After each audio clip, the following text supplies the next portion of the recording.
She rolled up her sleeve to expose her right forearm. Milton hid a blush and tried not to stare. I burned myself when I was 5. My mother was cooking, and I wanted to help. She looked away for a second, and that's all it took. I pulled a pot of boiling water off the stove, and it scalded me. Bad. They did a bunch of skin grafts, but this is as good as it ever got. Beautiful, isn't it? That's why I always wear long sleeves, to hide the scars. Indeed, the scars were not a pleasant sight. He remembered Frank mentioning something about his sister's burns years ago, but that was back when she'd only been little nuisance Deborah, so he had quickly forgotten it. Now, though, looking down at that gorgeous, slender arm, covered from wrist to elbow in leathery, scaly skin, his heart ached for the tiny child who'd had to suffer so horribly, and it ached just as much for the stoic young woman who'd had to carry those scars around with her ever since. Milton stopped her with a gentle hand laid upon hers, and in that simplest display of sympathy and affection, it happened. The very second he touched her hand, in that barest, briefest of touches, Deborah's back stiffened, her eyes turned to the sky, and her delicate, heart-shaped lips parted as she drew in a long, deep breath.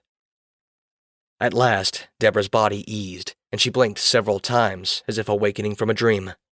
Slowly, cautiously, perhaps even reluctantly, her eyes drifted down to the sleeve, half covering her arm. Then, like a child opening a gift with equal parts excitement and curiosity, she drew back her sleeve one slow inch at a time until it was at her elbow, and all three had a good, long, close look at the pink, perfect flesh on that slender forearm. Deborah groped for words, but found none. "I don't," she tried. "I can't."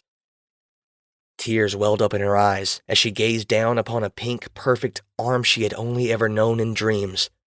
As final proof, she touched that new flesh with the tip of a finger, and as the flood of sensations all but consumed her, the tears began to flow. She drew her fingertip from wrist to elbow and back again, and with every inch traveled, a rapturous smile spread wider and wider across her lips. "Milton, what did you... She tried again, but with all words failing her, she shoved her brother out of the way and threw herself at Milton, wrapping both of those slender, perfect arms around his neck. With her warm, moist cheek against his, Milton was suddenly at a loss for words himself, but he wasn't so distracted that he didn't hug her back, however clumsily. As the only one left with a working tongue, it fell upon Frank to give voice to the impossible. He shifted uneasily in his chair, had one more look at a forearm he had never seen before, and shook his head in wonder. "I don't believe it. I saw it with my own eyes, and I don't believe it. It's impossible. Milton, how did you do that? Was it some kind of trick?" Deborah pulled herself away from Milton and looked at her arm again.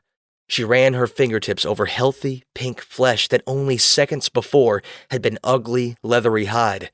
Then she held the new skin up to her cheek, and her eyes widened in pure joy.